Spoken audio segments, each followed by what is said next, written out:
bonjour à vous tous et à vous toutes. Je suis avec Claire Huan de l'agence de communication Z. Alors, c'est une agence de communication qui est spécifique puisque c'est une agence de communication raisonnée. Alors, qu'est-ce que c'est déjà qu'une agence de communication raisonnée, Claire ? Alors, l'agence de communication raisonnée, c'est un concept qu'on a mis en place il y a quelques années déjà, qu'on essaye de faire vivre. Et donc, on le définit selon 4 axes qui sont des piliers. Le premier, c'est qu'on éco-conçoit l'ensemble des produits de communication pour nous et pour nos clients.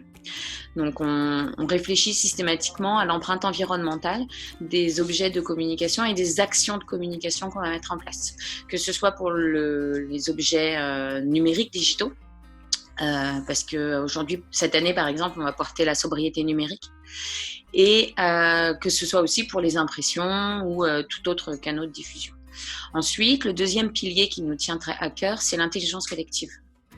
Donc là, on est plutôt sur une écologie humaine, on est plutôt sur des valeurs qui sont autour de la coopération. On ne sait pas faire en fait sans nos clients. Nous ne sommes pas du tout une agence avec un package tout fait et ça va bien aux voisins, ça vous ira à vous. Pas du tout. On est extrêmement du sur-mesure et on va créer en fait à l'intérieur de chez nos clients des équipes pluridisciplinaires où on va avoir le commercial, le designer. On travaille avec des startups, donc on va avoir des designers par exemple, mais on peut aussi avoir des dirigeants d'entreprise avec leurs commerciaux, leurs chargés de com ou tout autre métier dans l'organisation. Et on va regarder tous ensemble la stratégie et le plan de com et on va co-concevoir l'intégralité du plan de com et des supports de communication. Ensuite, le troisième pilier qui nous semble primordial et on ne sait pas faire sans, autrement en tout cas, c'est on favorise le réseau local. Parce qu'en communication, il est très courant de faire appel à de l'offshore, à de la sous-traitance du pays des Maghreb, Madagascar, Inde, notamment pour le développement. Et il y a un coût social qui n'est pas du tout le même que que le coût social en France. Le coût du travail n'a rien à voir. C'est à peu près, pour donner c'est un grand raccourci, mais une journée de travail là-bas, c'est 1 heure de travail chez nous. Donc nous, il est hors de question qu'on aille acheter du travail si peu cher en dehors de la France et qu'on le revende sur notre territoire français. Donc on fait vivre nos freelances sur notre territoire. Donc ça, c'est pour la partie partenaire, mais pour nos clients aussi, c'est pareil. Comme on travaille avec nos clients, on travaille vraiment très fort avec nos clients, on les voit régulièrement et qu'on a toujours cette empreinte environnementale dans notre tête. C'est important qu'ils soient sur notre territoire et qu'on ne soit pas obligé de faire des trajets. Donc ça, c'est le troisième pilier. Et le dernier pilier, c'est aller à l'essentiel. En communication, on a la possibilité de partir sur des choses qui sont vraiment invraisemblables et qui sortent complètement qui n'ont plus de sens. Donc, ce qu'on essaye de donner à nos clients, c'est l'intérêt de remettre du sens dans ce qu'on fait. Pourquoi on le fait, en fait? Quelle est notre intention de base? Et donc, on permet à nos clients de revenir à quelque chose d'assez essentiel en communication. D'accord, donc ça fait énormément de choses là qui sont données sur ces 4 piliers. Je reviens un petit peu sur ces notions d'écologie parce que ça pourrait paraître complètement étranger au domaine du design et alors pas tant que ça bien sûr, hein, mais de la communication. Ça veut dire que vos clients sont principalement en local, donc tu es de la région vous êtes sur Grenoble, hein, Ouais. Donc, on travaille en Rhône-Alpes. Voilà. On travaille en Rhône-Alpes avec une agglomération grenobloise en priorité. Le cœur de cible, c'est ça. C'est-à-dire que quand vous faites appel à un imprimeur, ben forcément, il est dans la région. C'est ça. On travaille notamment avec Reboul, par exemple, qui est à Saint-Étienne. On travaille avec Notre-Dame, qui est dans l'agglomération grenobloise, avec un imprime vert. On travaille avec... ils se sont regroupés avec les Eaux Claires. Donc oui, on connaît nos imprimeurs de notre région et on travaille avec eux. Voilà, et tu me disais que la sobriété aussi ou l'écologie dans le domaine de la communication, ça allait jusque carrément à l'utilisation de l'informatique et la gestion des mails, la gestion des serveurs, hein, de façon aussi à avoir une empreinte la plus légère possible en fait dans le domaine. Oui. Comment est-ce que ça fonctionne techniquement? Donc ça, c'est pour les supports web. Les supports web, en fait, aujourd'hui, c'est relativement invisible et indicible, mais le digital a pris à surpasser l'aéronautique sur l'empreinte carbone. Donc, c'est pour dire à quel point aujourd'hui on est on génère avec nos usages numériques plus de gaz à effet de serre qu'à l'aéronautique. C'est juste énorme. Et ça va aller en augmentant de façon exponentielle, du fait de l'arrivée des objets connectés, du fait de l'arrivée de cloud, du fait de ces plateformes de fournisseurs de contenu qui fournissent du contenu de façon avec une infobésité énorme. Et je pense à YouTube, je pense à Netflix, je pense à tout ça. Et donc, il y a les usages sont faits pour toujours consommer plus de numérique. Et on ne dit pas à quel point il y a un impact environnemental. Donc ça, c'est pour le web. Mais par exemple, parce que tu es une école de design, on peut ramener ça aussi à l'image. C'est-à-dire qu'aujourd'hui, pour traiter des images, il faut les optimiser, ces images-là. Donc, pour deux choses. Pour l'internaute, quand il va charger une image sur Internet, sur un site Internet, il va avoir besoin que cette image, elle arrive vite, sans être complètement cassée et abîmée, parce que pixelisée, parce que... Et donc, il faut travailler sur une optimisation. En fait, il va falloir qu'on réfléchisse à un compromis entre poids de l'image et qualité de l'image. Et donc, il y a toute une réflexion pour trouver une sobriété dans cette image-là, mais que ce soit une image visuelle photo, ou que ce soit une infographie, que ce soit un visuel animé, que ce soit une vidéo aussi. Et donc, l'année dernière, on avait publié sur LinkedIn en 8 étapes, je crois, ou en 7 étapes, comment optimiser une vidéo pour que de quelque chose qui soit hyper gourmand, on arrive à quelque chose de vraiment sobre, sans gêner la qualité du message et de la vidéo. Donc nous, on a publié des vidéos. On a publié par exemple une vidéo sur la communication raisonnée, mais on a aussi publié des vidéos sur nos clients et on les a optimisées pour le web. Et donc systématiquement, on pense sobriété numérique et notamment dans le design, sur l'image. Et voilà, par exemple, on réfléchit à notre carte de vœux. On va faire des vœux. On aime bien faire des vœux avec des illustrateurs avec qui on travaille. Donc, on travaille avec une illustratrice cette année qui nous fait une carte de vœux. Et on pense tout de suite, OK, alors quelle est la façon la plus sobre numériquement parlant pour diffuser notre carte de vœux ? D'accord. Alors, cette marque de fabrique finalement que vous avez, qui je pense, est quand même pas courante dans les agences de communication, qui est vraiment une spécificité.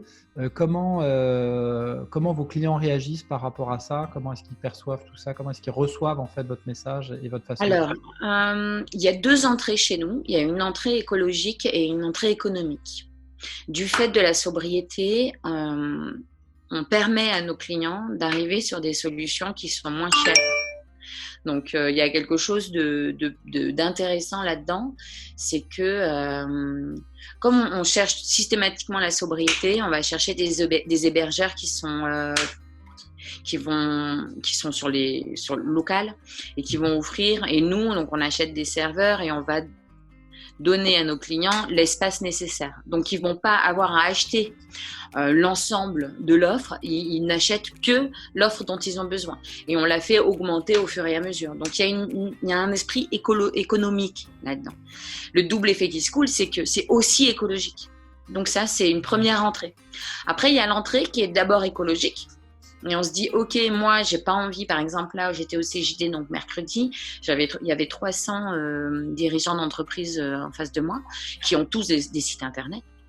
Et Greenflex, qui était la compagnie, qui était celui qui apportait le contenu des conférences, c'était très, très intéressant. Je vous conseille vraiment d'aller les voir. Ils sont lyonnais. Et il y avait une des conférences qui était sur le Green IT. Et donc, il expliquait à quel point il était déjà, le premier objectif, c'était déjà d'héberger son site Internet sur un hébergeur éco-responsable. Et sur les 300, il y en a 91 qui se sont engagés. Donc, ça veut dire qu'il y a bien en fait un besoin d'entrer sur cette entrée écologique responsable. Derrière, l'offre est très, très limitée.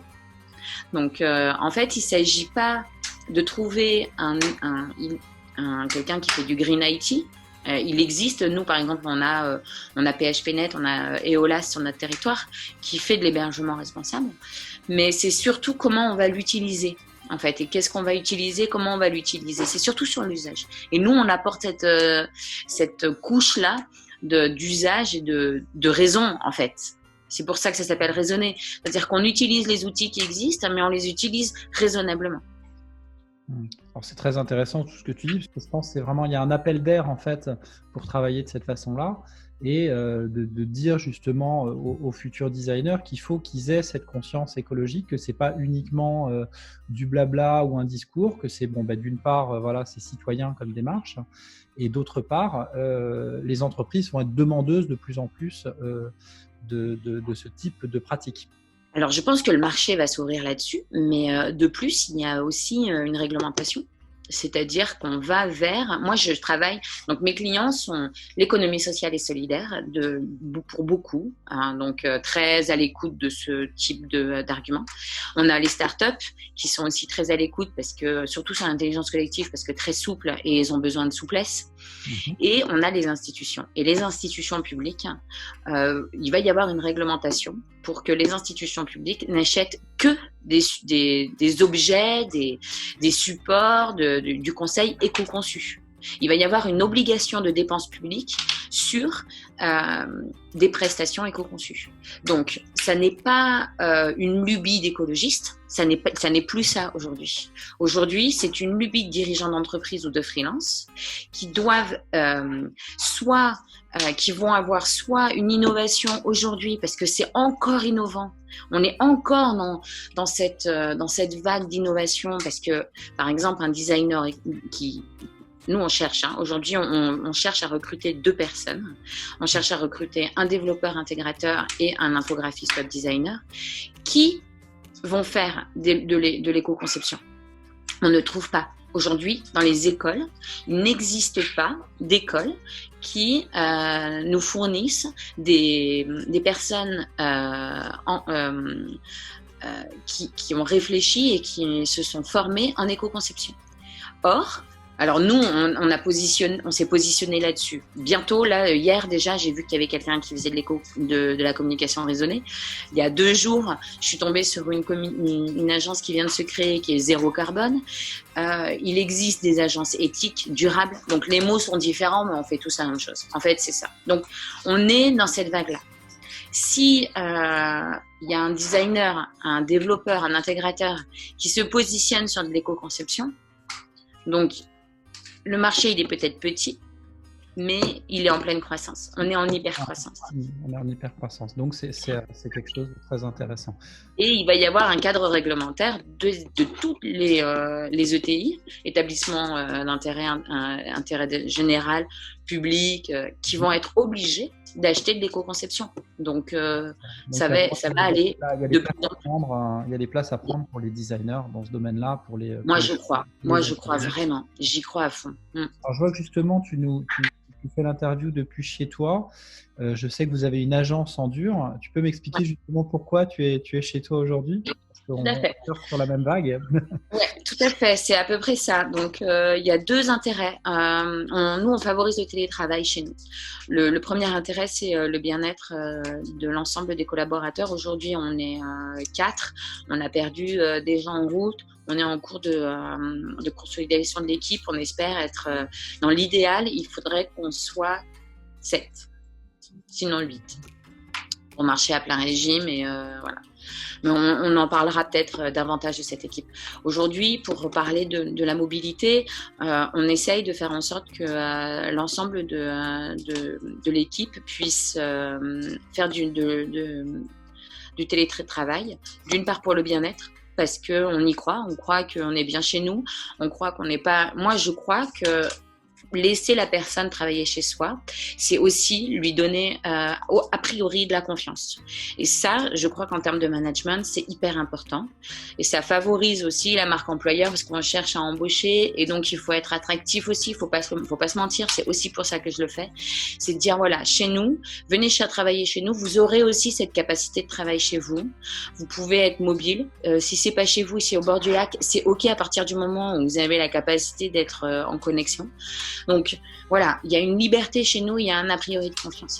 Et puis, il y a aussi un intérêt écologique à ça, puisque la mobilité a un impact environnemental très fort. Les trajets domicile-travail représentent aujourd'hui plus de la moitié des transports. Donc, on sait que si on évite ça, parce que tout ce qu'on ne consomme pas, en sobriété, tout ce qu'on ne consomme pas. C'est ça, hein, c'est la sobriété, c'est OK, on peut optimiser en fait ce qu'on consomme, et il faut le faire, mais d'abord et avant tout, arrêtons de consommer. Donc la sobriété numérique, ce serait arrêter de consommer du numérique. Mais pour aller un petit peu plus haut dans l'esprit environnemental, on essaye d'éviter de consommer. Et donc, éviter de faire le trajet domicile-travail, c'est une action écologique de sobriété. Donc voilà ce qu'on propose à nos équipes, à nous-mêmes et à nos clients aussi, parce que parfois, ça nous arrive de faire des webconf avec nos clients.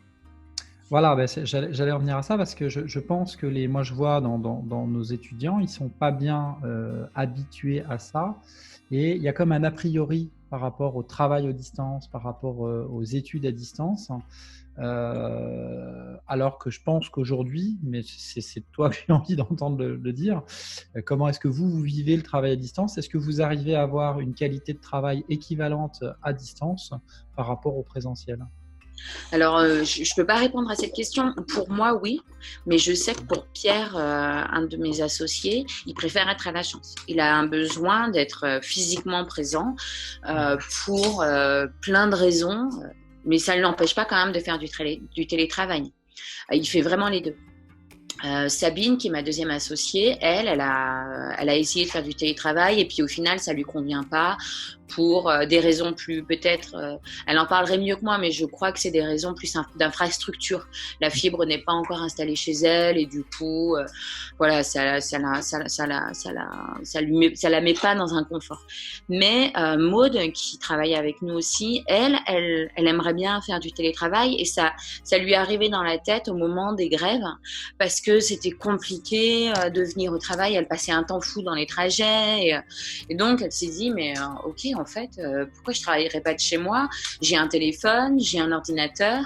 Elle est en chargée de production, elle fait de la gestion de projet. Donc oui, en fait, c'est tout à fait possible, quoi. Mais toujours est-il qu'on a besoin, c'est un équilibre à trouver, et c'est un équilibre individuel et collectif. Il y a beaucoup de paroles. Hein. Chez nous, on essaye d'avoir le plus de paroles possible, de rendre explicite le plus de choses, pour que ce soit très très confort pour tout le monde. Et aujourd'hui, on en est arrivé à un mi-temps, c'est-à-dire qu'on peut aller jusqu'au mi-temps de travail, c'est-à-dire qu'on n'est pas obligé d'aller jusqu'au mi-temps de télétravail, hein, mais on peut le faire. Mais par contre, il y a un mi-temps de présence qui est quand même important. Voilà. Parce qu'il y a des interactions physiques qui sont importantes. Il faut qu'on se parle, il faut qu'on se voit, il faut voilà, pour le travail d'équipe et pour être bien ensemble. Hein. Donc, il y a une question d'équilibre. Tout est une question d'équilibre. D'accord, ok, très bien. Bon, ça répond. Alors, pour parler de la structure un petit peu, donc là, vous êtes 4 associés, c'est ça? Non, nous sommes 3 associés. 3 associés. Et une salariée qui est arrivée en mai dernier.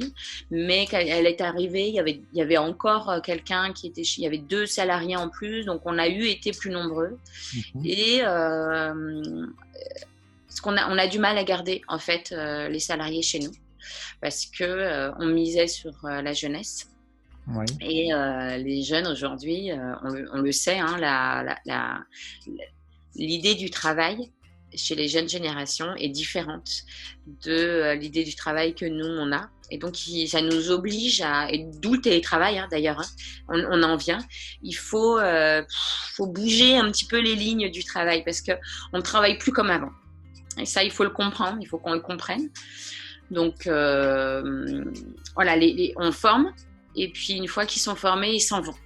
Ils s'en vont à Londres, ils s'en vont en Espagne, ils s'en vont en Australie.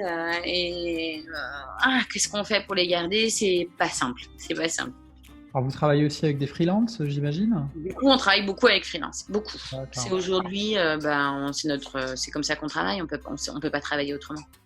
Voilà, on sait que le marché de la communication et du design, c'est 50% de freelance, 50% d'agences.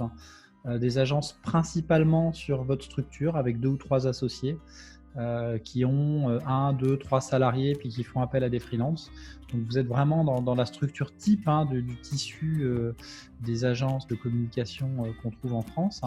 À titre informatif, votre chiffre d'affaires, c'est quelle tranche? Alors, on a évolué, on existe depuis, en tant qu'agence Z, on existe parce qu'on avait d'autres structures au préalable et on s'est tous rejoints. Donc, on a plus de 25 années d'expérience dans nos métiers pour celui qui fait le plus, 25, 20, moi plus de 10. On est du métier, mais Z est relativement récente puisqu'on a posé les statuts en 2015. Donc là, on est sur notre 6e année. On a eu une évolution, on a commencé à 150 et aujourd'hui on fait 200 000 avec un business plan qui est prévu sur l'année 2020 à 250. D'accord, ok. Voilà, ça nous donne plutôt à nous une tranche, ça nous explique un petit peu justement voilà, comment vous fonctionnez. Ok, est-ce que tu auras, dernière question qui me vient, justement, comme tu sais, moi je m'occupe d'une école de design qui est sa spécificité justement, c'est d'avoir, alors on fait des mélanges présentiel, distance, mais on fait principalement du cours à distance. Alors c'est pas le sujet, mais quel conseil est-ce que tu pourrais donner justement à quelqu'un qui veut se lancer dans le design aujourd'hui? Qu'est-ce que tu aurais envie de lui donner comme conseil, toi, avec ton expérience, ton recul? Tu parles de personnes qui voudraient se lancer en freelance?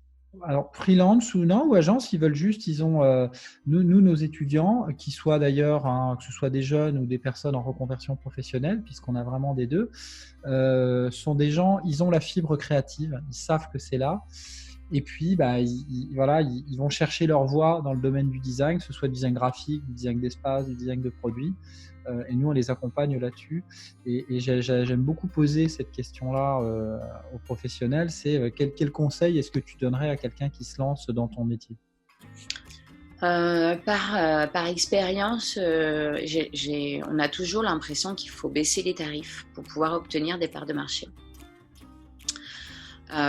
Et par expérience, je sais aussi que tout le monde n'est pas créatif. C'est quelque chose qui est très compliqué. On croit qu'on l'est tous. C'est-à-dire que aujourd'hui, avec les outils de design qui sont beaucoup plus démocratisés qu'il y a quelques années, on a l'impression qu'il suffit d'avoir le bon outil pour pouvoir sortir une plaquette, trouver un logo. Il s'agit juste de faire 3 lignes, mettre une typo et on a un logo. Or, il y a un gap entre ces deux fantasmes-là. Et donc, il y a le fantasme du créatif qui dit « Ok, il faut que je chope des nouveaux contrats, donc je vais baisser mes tarifs parce que je ne vais pas pouvoir réussir à vendre ma prestation. » Et il y a le fantasme du client qui dit « De toute façon, je ne vais pas dépenser des milliers pour une presta en sachant que c'est juste 3 lignes et 2 couleurs. » Et ce gap-là, il est extrêmement difficile. Et comment l'expliquer? On se pose la question beaucoup, moi avec mes prestataires en design, on se pose beaucoup la question parce qu'en fait, aujourd'hui, on croit que c'est une explication, c'est de la pédagogie à expliquer aux clients. Et que l'intelligence collective nous permet de trouver des processus où on travaille avec le client. Et donc, moi, c'est comme ça que j'y suis venue. C'est-à-dire qu'il y a toute une réflexion quand on crée quelque chose. Il y a ce que j'appelle la conception, donc qui est avant la créa. De se dire ok en fait mais pourquoi on le fait, quelle est l'intention, qui parle, avec qui parle-t-il. Donc il y a toute la stratégie en fait à mettre en place pour que la créa elle soit adaptée aux besoins. Et ça, quand elle est cachée, cette conception, quand elle est pas dite, quand elle est pas explicite, eh bien ça crée ce gap qu'il y a entre le prix de la prestation et la qualité du coût de la prestation, parce que ça va ensemble, il faut bien le garder en tête, et la demande client.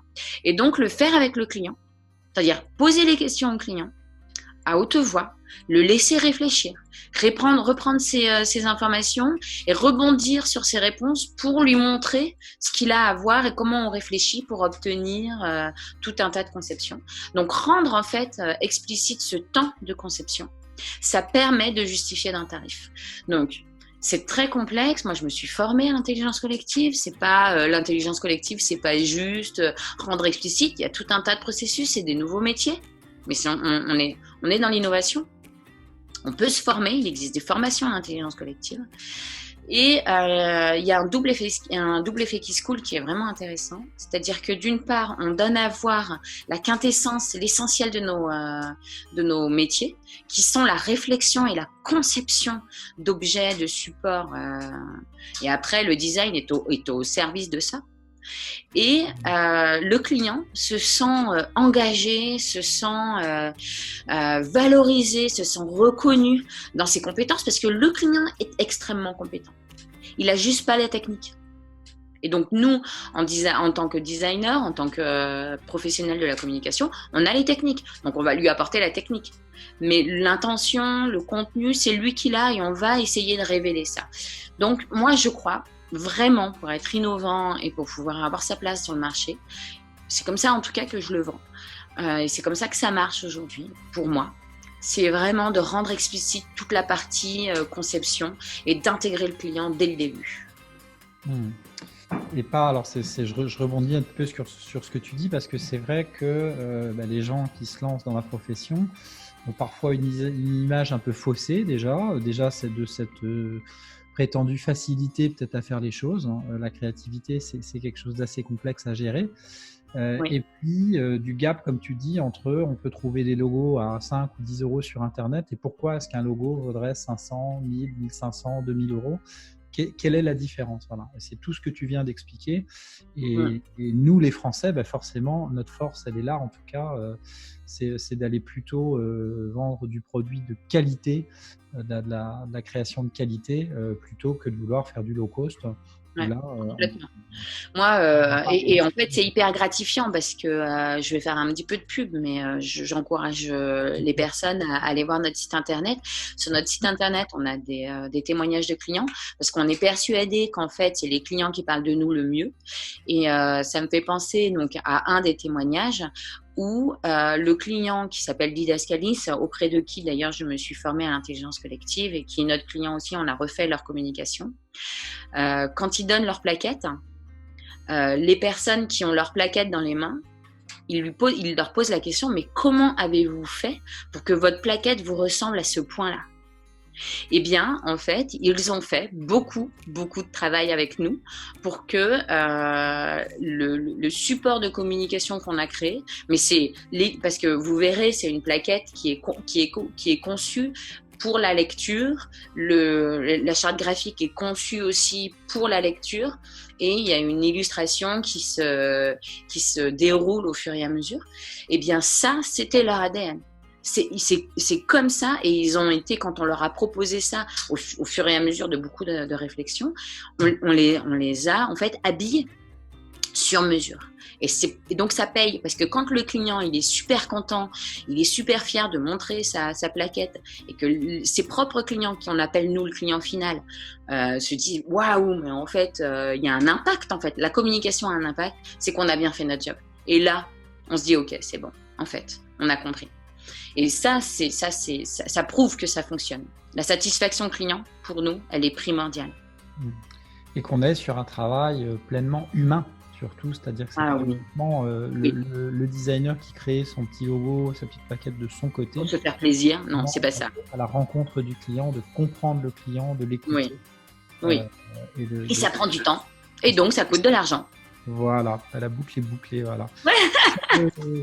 Si on veut aller voir ton site internet, justement, c'est zed.fr, zedd.fr. Et puis, de toute façon, on va le mettre dans le descriptif de la vidéo. Donc là, il est en refonte. C'est une proposition qu'on avait fait il y a 3 ans. Et là, il est en cours de refonte. D'accord. Il est déjà il va y avoir un nouveau. Il va être encore mieux, si je comprends bien, dans les. Toujours éco-conçu. Attention, c'est important. Toujours éco-conçu. Écoute, un grand merci à toi, Claire, pour cette interview. Et puis, à toutes et à tous, comme d'habitude, restez et soyez créatifs. Courage à tout le monde. Bye.